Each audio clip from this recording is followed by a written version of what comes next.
dismantle this notion of a Gaza Strip. It was created by the Zionists as a concentration camp. I mean, are we out of our minds? How is it that we're allowing this kind of thing to happen? On the left, there's a call for this idea of liberal Zionism, which is something you heavily oppose. Liberal Zionism is, first of all, it's an oxymoron. You can't be a liberal and a fascist. Zionism is a racist, violent ideology. You have this idea of a two-state solution, which in my opinion has no virtue whatsoever. It's a Zionist construct which allows the Zionist state to continue to control Palestine. Are there any other political movements within Israel to take over power? You know, during World War II, there was a very strong German anti-Nazi movement. In South Africa, there was a very strong movement among white South Africans that stood with the ANC and opposed apartheid in South Africa. There is no Israeli anti-Zionist movement. I think it's naive to accept that the racist, privileged society would somehow care to end their privilege. The only way that a racist, privileged society eventually gives up power is when they're forced to do so. Is there anything that gives you any hope? Hi everyone, my name is Daisy Gideon, and welcome to another episode of Real Talk. In this podcast, we uncover the uncharted realities of Lebanon and the Middle East by introducing you to real people with real stories to shift the narrative about this misjudged jewel and the reasons why this region remained so tumultuous. We hope you enjoy the podcast and are grateful to all those who support us through their generous donations. It is only due to your support and contributions that we're able to continue delivering these unexplored, real stories. So thank you. Now let's jump in. I'd like to now introduce our guest, Miko Peled, who is joining us from America, I believe. Is that right, Miko? I'm in Washington, D.C., yes. Washington, D.C. Well, to those of you who are not familiar with Miko, he's been extremely prominent since the outbreak of the atrocities in Gaza and in Israel from October 7. He's been around for a significant amount of time. Miko is an Israeli-American peace activist, author and karate instructor. He hails from a prominent Zionist family. His grandfather, Abraham Katznelson, was a signatory of Israel's Declaration of Independence, and his father, Miko Peled, served as a general in the Six-Day War of 1967, up to 1967, before becoming an advocate for Israeli-Palestinian dialogue. Following high school, Miko joined the Israeli Defense Forces, but left after the 1982 Israeli invasion of Lebanon, disillusioned by the conflict. He pursued karate, achieving a 6th-degree black belt, and eventually moved to the United States, where he established a karate school in San Diego. Since 1997, following the tragic death of his niece in a Palestinian suicide attack in Jerusalem, he began engaging in Israeli-Palestinian dialogue groups and advocating for a resolution to the conflict. Peled has authored 2 books, the first in 2012, titled The General's Son, Journey of an Israeli in Palestine, which detailed his personal journey and perspective on the Israeli-Palestinian conflict, and was critically acclaimed by Ilan Pappé and Alice Walker, among other notable historians and writers. And the second book, published in 2018, was titled Injustice, the Story of the Holy Land Foundation 5, examining the trial and conviction of the Holy Land Foundation members. Welcome to Real Talk, Miko. It's a pleasure to have you. Thank you. I'll just add to that bio that the more recent addition to my bio is that now I operate this organization here in Washington, D.C. called Palestine House of Freedom. It's a new nonprofit that we just created, again, dedicated to education on Palestine here in Washington, D.C. So that's where I am right now. We actually have a full studio in here. Phenomenal. When did you launch it? When did you establish it? We launched last year, last summer, and it's been a whirlwind. We hold events here. We have a social media presence. We do events here in the studio that we then post on YouTube. I travel around the country and speak now as part of this organization. So we reach out, we work with all other organizations. We have a large space here, so other organizations come here, Palestine organizations come here to work together and so forth. And we're Fantastic. just a few blocks away from the US Capitol. We're right here on Capitol Hill. Good on you. Congratulations. It's phenomenal that you're doing that. Yeah. We've got to be close to the power, don't we? Speaking truth to power. It's it's become a cliche almost, but you have to get in their ear, and eventually, God willing, things will change. Thank you. Yeah, we're very pleased. We happened to get this space right here on Capitol Hill, and we put a Palestinian flag right on Pennsylvania Avenue, which is a very important street here in Washington, D.C. All the centers of power are on Pennsylvania Avenue. So we're very pleased about that. Been there many a time, and yeah, that's great that you've got a location right in their face. Yeah. So I'm going to start part one by just going back to your father, and to save time and move beyond information that already is available online and interviews you've done. What I want to do is, though, look at your father.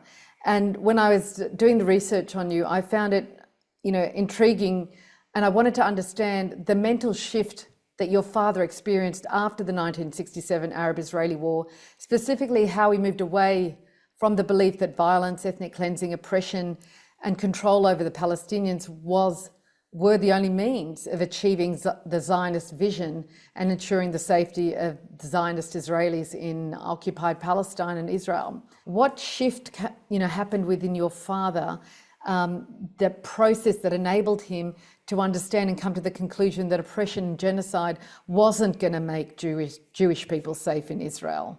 My father, who was one of the generals who had planned and executed the war of 1967, this really brutal Israeli assault against its neighbors that ended in 5 days, he stood up at the end of the war and he said, well, now that we've established ourselves, now that we are undefeatable, it's time to make peace, and we can make peace based on this idea, what we know today as the two-state solution, where we allow the Palestinians a small fraction of their homeland to establish their own state.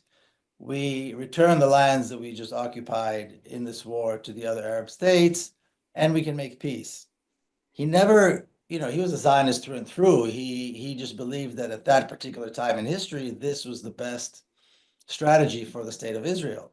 Of course, the state of Israel ignored that, and we know very well that under the leadership of people like Rabin and many others, and Sharon later, many years later, there was absolutely no intention of ever allowing the Palestinian state to emerge. They did everything they possibly could to make sure it would never happen, and they succeeded. Creating a small Palestinian state in the West Bank is no longer possible. But there was not really a shift in him strategically or mentally. He believed in the righteousness of the Zionist cause.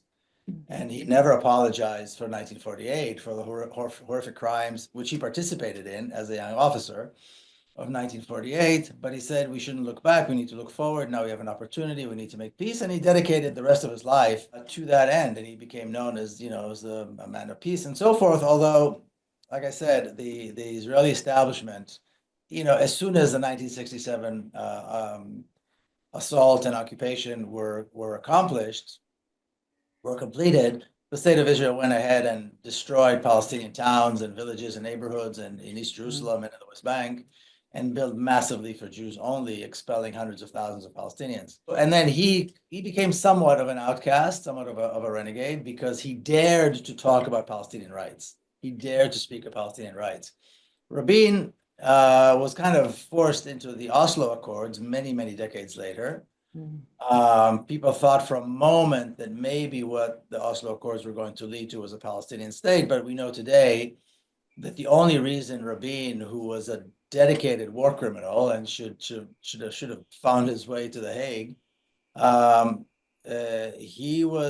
only reason he agreed to the Oslo process is because the Oslo process strengthened Israeli control over all the Palestinian territories and the lives of Palestinians, and made sure there would never be an independent Palestinian state. And they put in place the Palestinian Authority, which we know is a contractor for the occupation.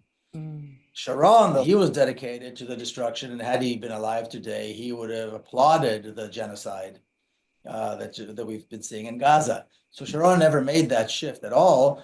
He did complete what was known as the disengagement, where he pulled out Israeli settlers out of the Gaza Strip, because the Gaza Strip was established as a concentration camp for Palestinians, and having Israeli settlements in the middle of it was difficult for the Israelis who wanted to be able to bomb and kill Palestinians.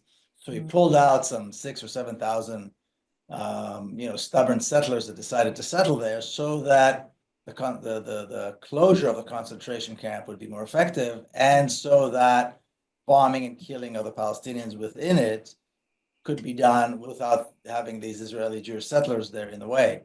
Let me ask you about yourself then, and the shift for you in 1982.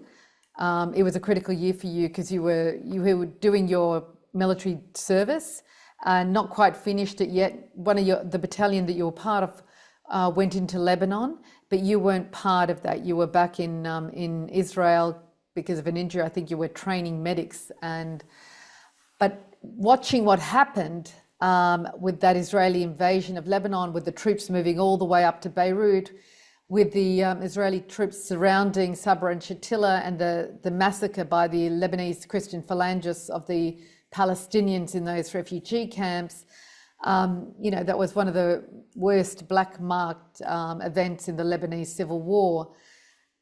Something happened to you and you resigned. You resigned, you finished. I'm not sure if you could just explain what happened, because you decided to leave the IDF and something tipped you over, and then that set you on a different course.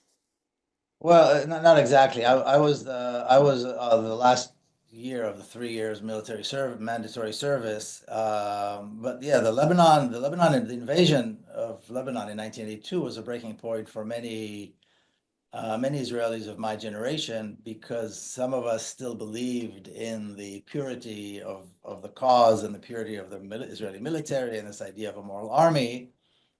And I remember it as like it was yesterday, the invasion. I was nowhere near Lebanon. I was nowhere near being in combat or in a combat role at all. But what we were told was that it's going to be a 40-kilometer invasion. Within a few days, the Israeli forces were in the outskirts of Beirut, which is far more than 40 kilometers. And it was obvious that this invasion was meant. By the way, the architect of the invasion was the butcher Ariel Sharon. Yes. Who is responsible for a great deal of Lebanese blood spilling and Palestinian blood. And so so that was a breaking point, and for many of us, we realized that this was indicative of the very nature of the Israeli military, that they lie and they commit war crimes, and it was a waking moment. I still had one more year of service, and after that, I was done. But it was a breaking point, and there was a sense that there was. The PR aspect of the war was that this was a war in defense of Israeli settlements in the Galilee because they were being bombed and so forth. Really, this was an attempt to punish the Lebanese and to take over southern Lebanon and to get rid of the Palestinians in Lebanon, of the Palestinian leadership in Lebanon, and then allow, once the Palestinian leadership was gone and the armed forces of the Palestinians were out of the way, the massacre of Sabra and Shatila became possible because there was nobody protecting the Palestinians. So this was well planned by Ariel Sharon, without any question, and by Israel. So that was really what that was about. That was really what that moment for. And like I said, this was a breaking point. Not enough Israelis, but many Israelis, and we were all protesting in the streets and so forth. Even my father, as a retired general, was calling on Israeli soldiers, and that's maybe what was somewhat unique about him. He was telling Israeli soldiers to refuse to serve in Lebanon. And for a former Israeli general to tell Israeli soldiers to refuse is unprecedented, and it's never happened since. I don't think it ever will. So that's what made him unique. He had somewhat of a moral compass. So that was that experience. That was the experience of 1982, 1983. Yeah.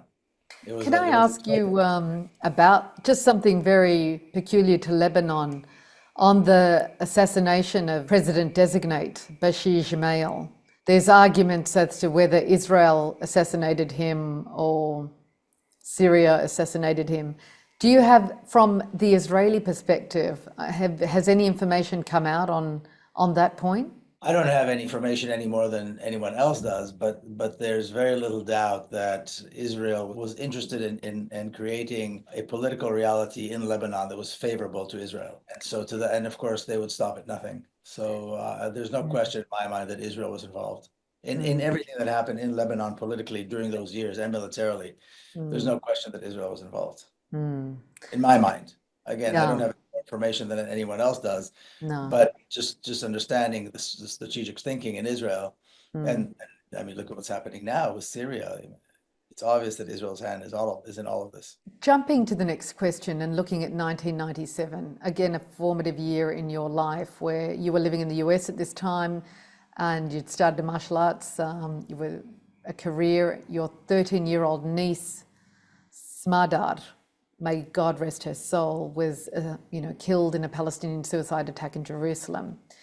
You had every reason to get angry, to pick up arms and develop hatred towards the Palestinians, but you didn't. Instead, that event made you even more determined to push harder for peace and believe it was, and believe that it was possible.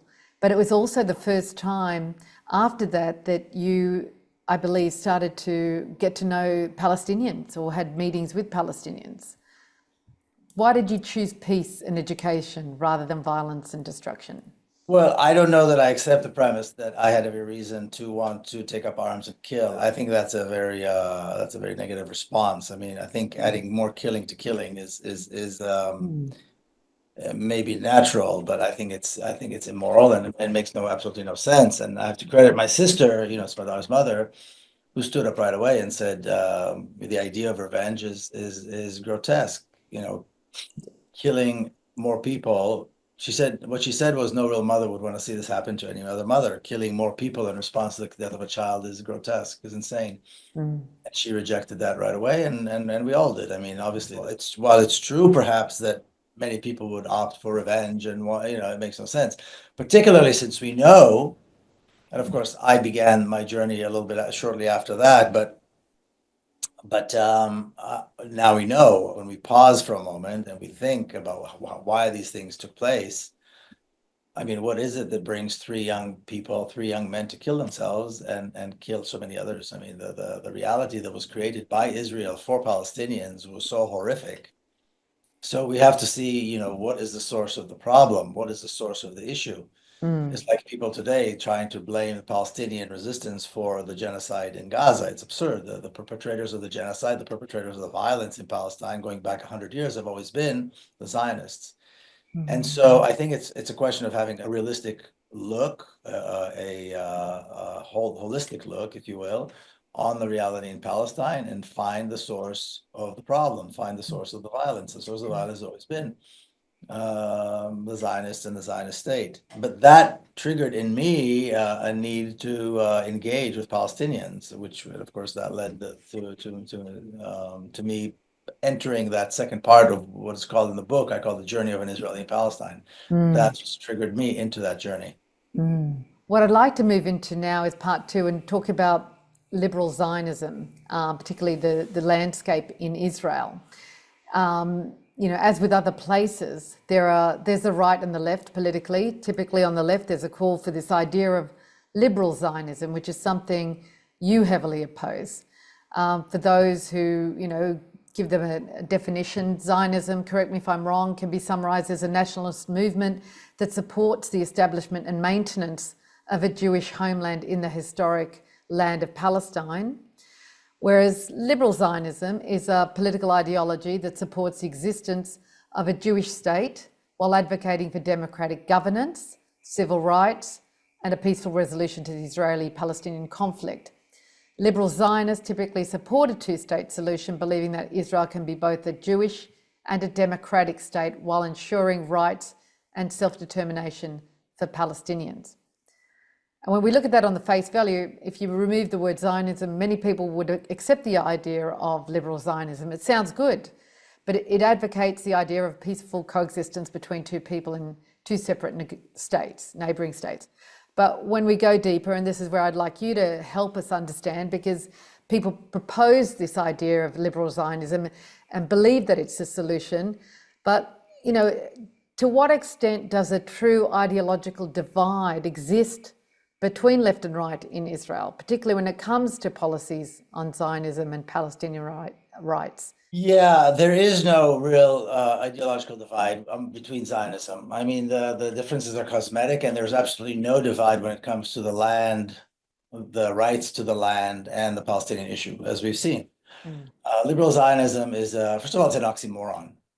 You can't be a liberal and a fascist. Zionism is a racist, violent ideology. So what does it mean if you support a racist, violent ideology? Where exactly are you? What's liberal about it? There is no such thing as liberal Zionism, just like there's such thing as an Israeli peace camp.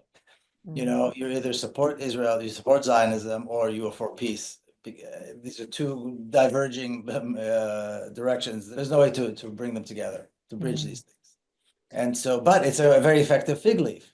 And so you have this idea of a two-state solution, which in my opinion has no virtue whatsoever.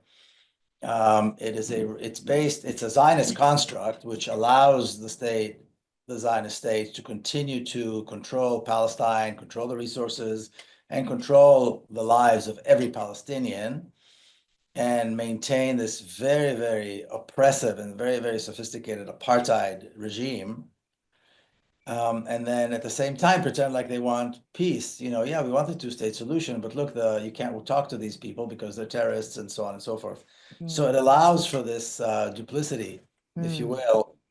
But there's no such thing as, I mean, liberal Zionism is a fig leaf. It's nothing more. It's these two sides, if you will, of the Zionist movement work hand in hand very well. And we see this. I mean, they all support the genocide. There's very few voices among Zionists who spoke up against the genocide, because Zionism is a zero-sum game. It means that the land of Palestine belongs to the Jewish people, not the people that live in Israel necessarily, not Israelis, the Jewish people, and then nobody else has the right to self-determination or rights at all to live free and so forth within those boundaries. So I reject the idea that somehow liberal Zionism is I don't know, somehow positive. And again, the fact that people say they support the idea of a two-state solution, but what have they done to show that they support this idea? You know, if you support an idea, then what have you done to support it? I mean, where did you stand? I mean, what did you demand? I mean, how do you support? What does it mean when you support it in general, as a myth, as a pie in the sky idea? It has no significance. And when you look at the two-state solution and you analyze it, you realize that it's a lie. It's based on a lie, and it is a lie. Why should Palestinians? First of all, I don't know what the virtues are of the two-state solution as opposed to a democracy with equal rights over all of Palestine. Number one. Number two, the assumption is that Palestinians need to accept a fraction of their homeland, and that the settlers who committed the ethnic cleansing and the genocide since 1948 receive the lion's share of the country. Well, why is that the accepted wisdom? Why is that okay? Why should Palestinians accept this? It's against every international law, all the conventions. Oh, yeah. I mean, why does it make sense that the Palestinians receive 20% of their homeland? Why shouldn't it be the other way around? Maybe it should be the other way around. But basically, regardless of that, it's an impossibility. It's not even, how do you go about making it happen? Israel has eliminated the West Bank. There is no more West Bank. That entire region has been completely integrated into the rest of the apartheid state, with the exception of ghettos for Palestinians, where 3.5 million Palestinians reside, and the way they're described by the Zionists as concentrations of a hostile population. So that is what we're talking about. And then, of course, they add to that they established this puppet regime, these contractors called the Palestinian Authority, which really work for Israel. So the two-state solution is a lie. The idea of liberal Zionism is a lie. There is one Zionism, especially when we talk about the land and the Palestinian people. And if there is any divide between the sides, the only divide is who gets to sit in the chair, who gets to be in power. That's the only thing they fight over. The only reason they have elections is because they're fighting over the chair, not over ideology. Going into Israel, And listening to you, it's very disheartening, because you want to believe that there's good Israelis in there that want, a peaceful resolution. What percentage of the people in Israel want a peaceful resolution, or are they 90% Zionists? What is the ground look like for us looking into Israel? We've seen videos, and it's terrible to watch some of the TikTok videos coming out of there, but we can't believe that all Israelis are like that. Are there any other political movements within Israel that are really trying to push and get into power and stand up and, with political parties to take over power away from these fundamentalist fascists? No. Zionism has taken over the Israeli society very effectively. And look at the makeup of the Israeli parliament, the Israeli Knesset. Yeah. There is no dissent on the issue of the genocide. There is no dissent on the issue of the ethnic cleansing. There is no dissent on the issue on the major issues. Now, what's interesting about Israeli society, if we look back historically, during World War II, there was a very strong German anti-Zionist movement, anti-racist, anti-Nazi movement. These were very brave people. Some were Jews, some were not Jews, but basically there was a movement. Many of them were executed, sent to concentration camps that opposed the Nazis. In South Africa, there was a very strong contingent. There was a very strong movement among white South Africans that stood with the ANC and opposed apartheid in South Africa. There is no Israeli anti-Zionist movement. There are individuals here and there who are fine people, but there is no anti-Zionist movement in Israeli society. The only thing that comes close are the ultra-Orthodox community, many of which are anti-Zionist or non-Zionist. But they're a small percentage of Israeli society. And this is very telling about Israeli society. I think it's naive to accept that the racist, privileged society would somehow care to end their privilege. I don't think it makes sense. I don't think we've ever seen that. The only way that a racist, privileged society eventually gives up power is when they're forced to do so. And so, and we saw that, we saw what happened after World War II in Germany. They had to liberate the camps. They had to bring down the Nazis. In South Africa, they had to bring down the apartheid regime. Thankfully, the boycott movement was very successful, and other parts of the struggle. And apartheid collapsed. And I think that's what we have to do in Palestine as well. The regime has to collapse. It has to be dismantled. And I believe only that when Israeli society are on their knees, they cannot travel, they cannot participate in sporting events, any events internationally, sporting, academic, cultural, diplomatic, and so forth, that they will and they cannot, sell their goods internationally. That's when they will understand that it's over, and that's when it will be over. That's why calling for sanctions. That's why boycotting Israel in any realm, in any sphere, is so important. That's why making sure that Israeli diplomats do not have a space in any capital. These are extremely, extremely important moves. And if we want to see justice and freedom and ultimately peace in Palestine, these are the moves that we all have to be engaged in. This is the strategy. And we have seen the BDS movement really move, in leaps and bounds in the last 12, 15 months. But we haven't seen enough nations taking stern action and imposing boycotts and sanctions. Being so close to power, being so close to the seat of power, and having access, no doubt, to governments, different leadership in different governments around the world, do you actually hear any countries or nations or leaders, more of them moving and believing that that's the action that they need to take? Not at all. First of all, I don't think I have any more access than anybody else. I mean, my voice has been so decidedly anti-Zionist and anti-Israeli that most people who are within the spaces of power don't want to engage. But no, there is no sign at all. I mean, we see the entire international community. The West is completely beholden to Israel and support the genocide, and that's nothing new. I mean, Western civilization never cared for the killing and displacement of people of color, and Palestine is no different. So we've seen for 100 years that the Western imperialist powers support the ethnic cleansing and the genocide of the Palestinian people by the Zionists. So the support for the genocide in Gaza that we've seen as nothing new. This has been going on for 100 years. This is of course, this is a unprecedented level of killing and destruction. But still, it's part of the same thing. And the Western support for the killing of people of color is nothing new.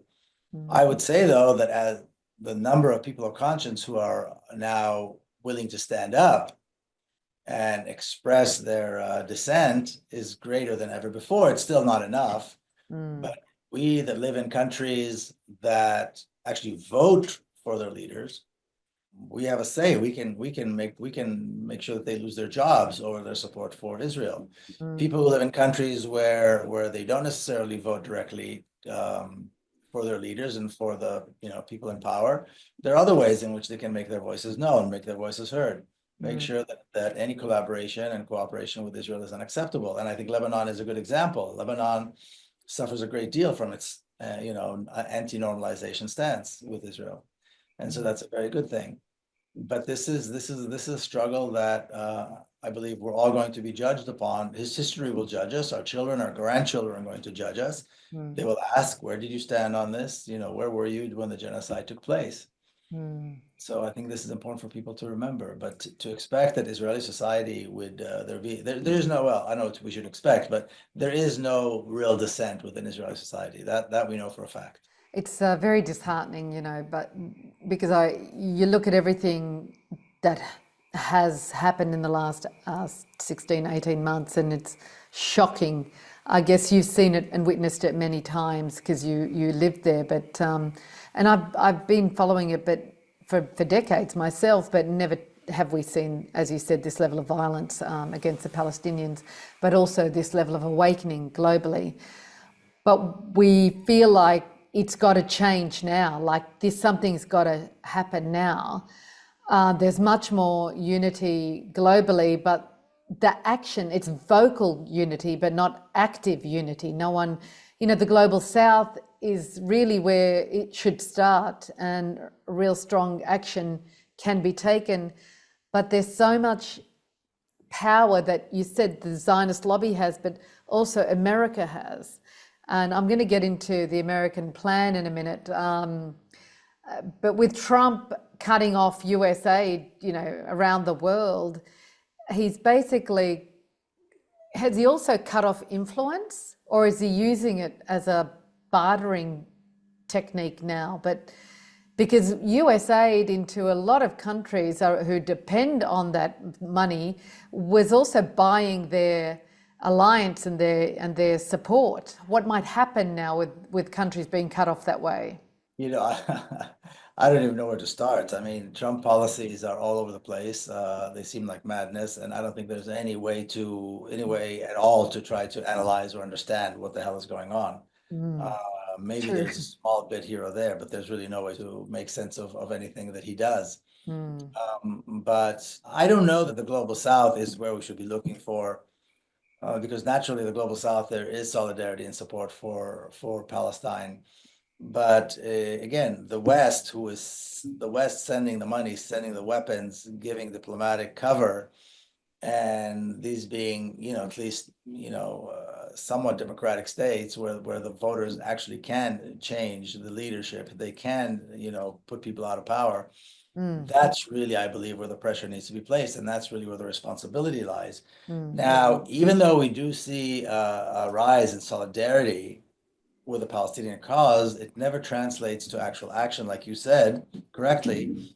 And it doesn't even translate into an actual plan. So we're hearing, there was an Arab initiative for a plan for Gaza. There's the Trump idea for Gaza, which is really Trump reading the Israeli plan for Gaza, which is the ethnic cleansing. I mean, I'm sure Netanyahu gave him the note 5 minutes before that with the talking points.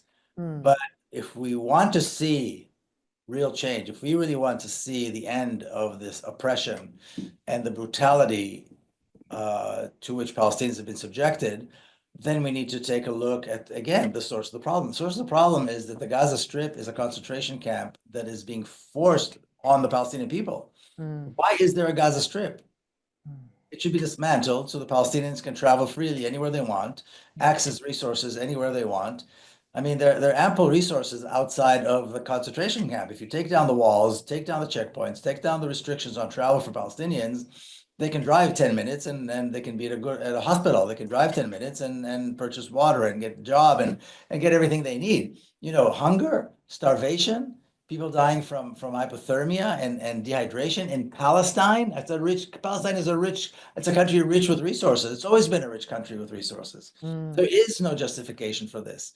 And so if we want to end this, then we need to look at dismantling the reality that exists today. We need to dismantle this notion of a Gaza Strip, because the Gaza Strip it was created by the Zionists as a concentration camp. And just like concentration camp had to be liberated at the end of World War II, and sure, they needed aid, and these people needed support, and they needed medical care and so forth. I'm talking about the victims that were within the concentration camps in World War II. The same thing goes for Palestinians. Of course, they need humanitarian aid, but they don't need humanitarian aid that's coming in trucks from Egypt and are waiting approval from the Israel who was perpetrating the genocide to begin with. Really? I mean, are we out of our minds? How is it that we're allowing this kind of thing to happen? Shocking. How do we allowing this reality to go on and then talking about it like it's, oh yeah, of course, you know, there's aid coming in from, why do they need aid to come in from Egypt? Trucks with millions of dollars worth of aid when they can drive 10 minutes and get it. They should just be allowed to drive and get it. The problem is that we've accepted the existence of the Gaza Strip as though it is, I don't know, God-given or something. The Gaza Strip should be dismantled. It is a crime against humanity to enclose people like that, 2 million people in a concentration camp, which is now, of course, become a death camp. It's not just a concentration camp. The same thing for the ghettos in the West Bank. These ghettos should be dismantled. Palestinians should have freedom of movement, freedom of access to any resources, any part within historic Palestine that they wish. It's their country, it's their land, it's their water, it's their resources. Israel is the one that's keeping them in there. So what would be an actual realistic plan that would bring about change? First of all, liberating the concentration camp and allowing unrestricted movement and unrestricted flow of care, humanitarian and medical care to these people, and then of course rebuilding. That's how you bring about change, not going back to the same construct that allowed for this to happen to begin with. Yeah. Do you believe that there's a possibility that we will maintain a ceasefire, or is Israel going to find some way? Of course not. Israel doesn't want a ceasefire. Israel wants to complete the job of the destruction and the ethnic cleansing of Palestinian people. Of course not. They allowed this under some pressure, and also because they wanted to see some of their hostages back. But Israel has actually no intention. The new Israeli army chief that was just installed, he's dedicated. He said, we're going back in and we need to continue the killing. Israeli tanks are already, standing ready to enter the concentration camp and continue the killing. They've closed off the entry to humanitarian aid. They've closed the access to electricity. 2 million people living in Palestine without access to electricity, water, food, or medical care. And these are people who have just been subjected to one of the most horrendous, violent attacks, brutal attacks that we've seen. You know, this is insane. And when people talk about stage 1, stage 2, there need to be sanctions against the state of Israel. There needs to be a force that's there that is demanding opening of the Gaza Strip and allowing the aid and freedom of movement for the people. Waiting for the Israelis to agree to a ceasefire, waiting for the Israelis to agree to humanitarian care going in, they're the ones perpetrating the genocide. They want to continue, and they will continue if we don't stop. What we've seen over the last year and a half or so is going to continue and get even worse. Estimates that they've killed maybe around 200,000 people right now. I think it's an estimate that's conservative. I think once we're done counting and once everything is revealed, it's going to be much more. But the point is, it's going to be much worse. There's still too many people in that place that are enclosed in a concentration camp. So that needs to be the debate. How we push in order to end it is what should be the conversation. And again, like you said, while there is a great deal of solidarity being shown on the streets, there is no concrete plan to end it. And I'll just say one more thing. Here at Palestine House of Freedom, we're working with some of the other organizations, some of the other people here, to come up with a proposal that would open this and end this, but not end it temporarily. End it so that Israel can never do this again. We have to put in guarantees in place that Israel will never be allowed to enter and kill Palestinians anymore, period. There should be no clause whatsoever that allows for that to happen ever again. So it has to be permanent. That is a dream. I want to go back to something you keep bringing up, and that is the explanation as to why this happened. Why is this happening? And when we know, but we look at the people that are in power, Miko. They're not stupid people. They're intelligent people all over the world. The global leaders, leaders of all countries, and their advisors and their lawyers and parliaments. And you mentioned it earlier. They're all controlled by Zionists. How do we break that hold? How do we break the hold of the Zionists? Or is it too ingrained in every aspect of industry and government and economy? They've gotten in everywhere. I mean, you look at institutions, financial sectors, weapons, pharmaceuticals, media. They're everywhere. How do we break that in order to weaken their power on our own governments and governments around the world and institutions? Well, interviews and programs like this, we need to make sure that they are spread, that people hear these things. We have to make sure that the information is available. We make sure the facts are being presented in a clear way, uncompromising way, that there's no apology for being supporting the Palestinian cause. There's no apology for rejecting Zionism and this ridiculous notion that rejecting Zionism is anti-Semitic. We have to stand up. We have to stand up. We have to speak up, or we have to be willing to take risks. We have to join hands with other organizations, other groups. We have to join hands with, broaden the circle. We have to mobilize. We have to make it a priority. The other side makes it a priority. The Zionists are zealots. They're zealots. In the beginning, the Zionists didn't have all the money and the resources they have now, and they accomplished a great deal because they're zealots. They believe in the cause, and they did everything they possibly could to get to where they are today.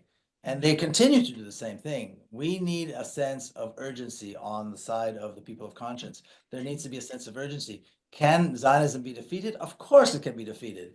Can the Zionist influence across the world be diminished? Of course it can be diminished. We just have to do our job. We have to be unrelenting. We have to stand up and support the Palestinian cause 110% with everything we've got. One of the things that people say in criticism of the world during World War II is that the world allowed 6 million Jews to be killed, and others, of course, who were killed by the Nazis.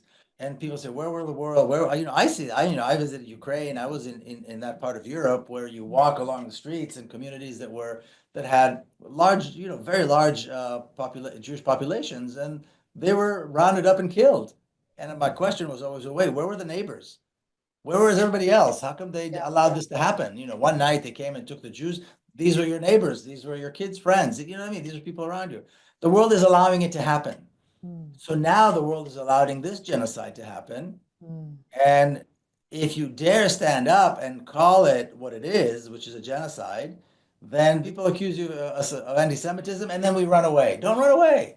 They are accusing people who support Palestine, who reject Zionism, as anti-Semitic. Are we out of our? This is insane. Are we really out of our minds? Are we willing to take this? What do you mean this is anti-Semitic? But they're also passing laws. They're also passing laws. They're passing law. Of course they are. But again, we're allowing this to happen. We're not standing up with the resistance and saying, absolutely not. What are you talking about?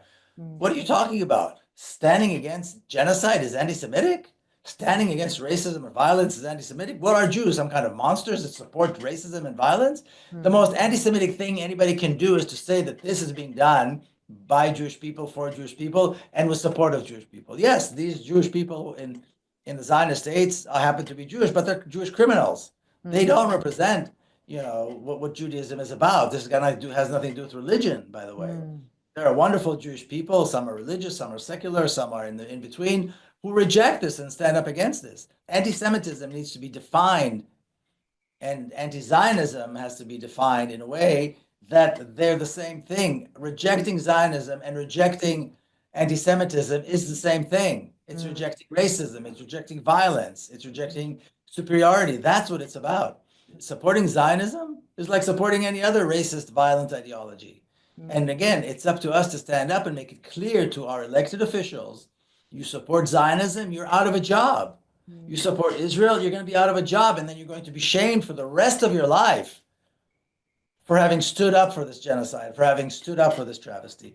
This is upon us. It's not going to happen on its own. It's not going to happen. There's never going to be a, prime minister, a messiah that's going to come and fix it. No, it has to be us. And the people have the power, but because of the lobby and the money behind Zionists, we saw it in the United States, we're seeing it around the world, that they can buy, advertising and influence the narrative when elections do come up. And we've got an election in Australia coming up.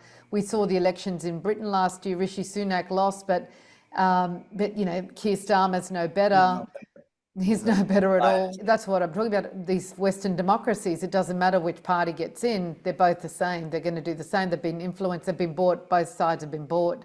But it is, you're right, up to the people. And a lot of people, hundreds of millions of people around the world have been out on the streets, in the last, year and a half, but it's still not enough. And we do need to get to those ballot boxes. And I can only hope that Australia's going to the polls in May, that we don't elect Liberal Party with Peter Dutton. I don't know if you know much about him, but he's Netanyahu Australian version, he's like crazy, him and, another version. So we've got a lot to do in Australia.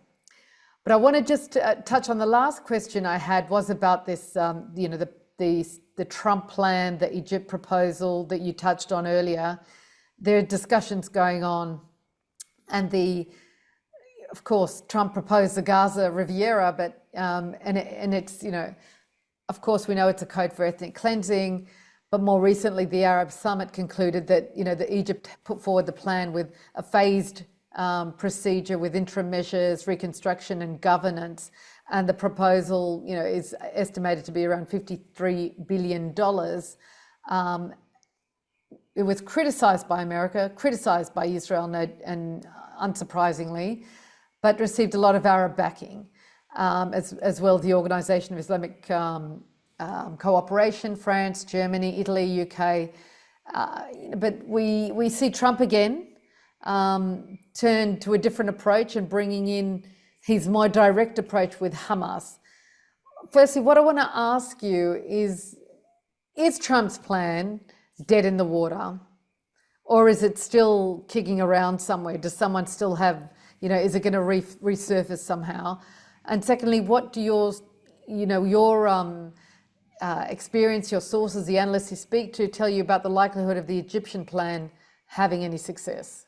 So first of all, the Trump plan is not Trump's plan; it's the Zionist plan. And as long as the state of Israel exists, that there's a very serious danger that it will take place. I do not believe for 1 second that they can remove the people of Gaza from Gaza.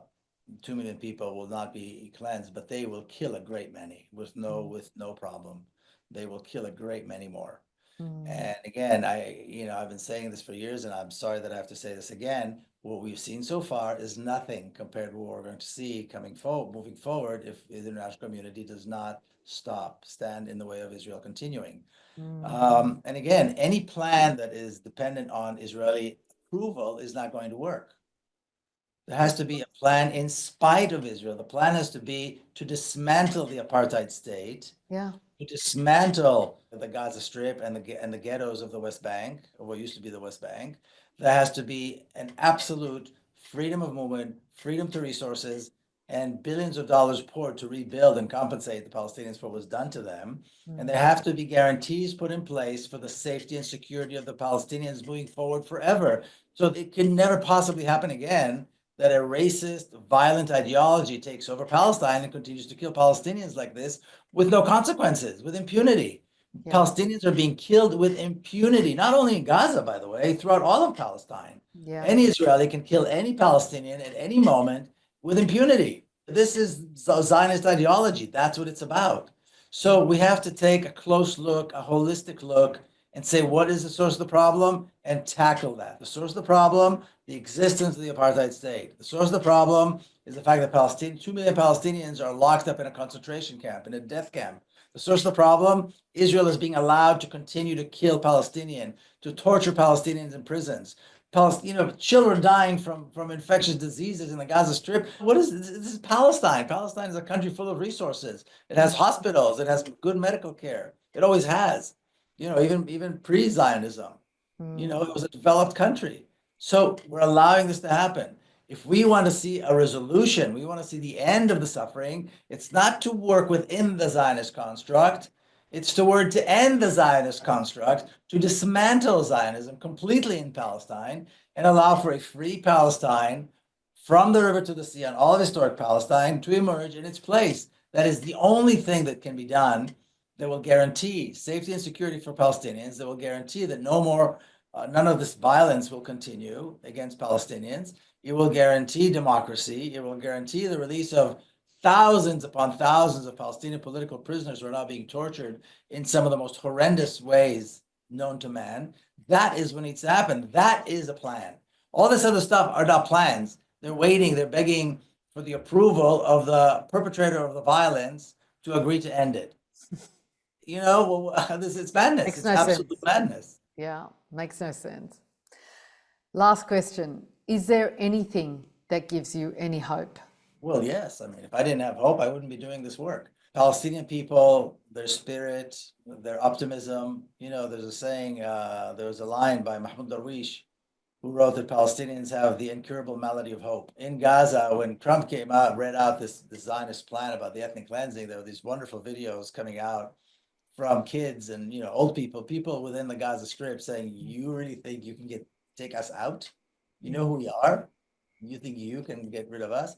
There's this hope, there's vitality, there's creativity, there's brilliance Palestinians, not only in Palestine, outside of Palestine as well.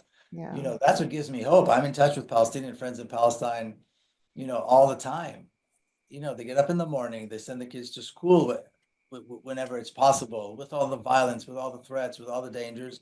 And Palestinians are fully aware that standing up comes at a cost. Standing up comes at a cost. And I think that's something we are still in need of learning. People are afraid to speak up because they might lose their job. People are afraid to speak up because the Jewish son-in-law might be offended. The people are afraid to speak up because this, that, or the other. No, you're afraid to speak up. Look what Palestinians have done. Look at what the price they're willing to pay for standing up, for their resistance. My good friend Bassem Tamimi from Nabi Saleh, I always used to say, I used to be amazed, their willingness to suffer the consequences of standing up. He said, we stand knowing full well there will be a price to pay. So when we pay the price, we're ready for it. We're prepared. It's sad, it's horrible. The kids are being tortured, children are being killed. I mean, terrible things that happen that we wouldn't read, that are not going to happen to us when we stand up. But we have to be willing to stand up and pay the price, or else it's never going to happen. And then eventually, of course, Palestine will be free. And I think much sooner than most people expect. I think we can make it happen sooner if we get off our backsides and get to work and make it a priority. Wonderful. Thank you very much, Miko. That was a great exchange. I really enjoyed that. You took me on a bit of a roller coaster. It took us all on a bit of a roller coaster, but that's the story that we're dealing with right now, the journey of the Palestinians and humanity.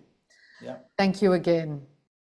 Thank you for tuning in to another episode of Real Talk and experiencing firsthand the real stories told by real people. I hope you found value and meaning and encourage you to subscribe to my YouTube channel or wherever you get your podcasts. Your ongoing financial support is vital to our ability to continue delivering these stories, so please remember to click on the donate button in the description, giving only what you can afford. I spent my whole life giving my time, money and skill to serve human rights and social justice causes, and I know it's not easy to keep giving selflessly. But this work is important because the mainstream media has failed to live up to their obligations. So we need to step up, speak up, or we're no better than them. I believe by tuning in to this podcast, you are someone who wants to know the facts and the truth, so you can independently decide what to believe and what not to. My job is to deliver that information. Yours is to place a value on it. Whatever you decide is humbly welcome. Thanks again, and see you on the next episode of Real Talk.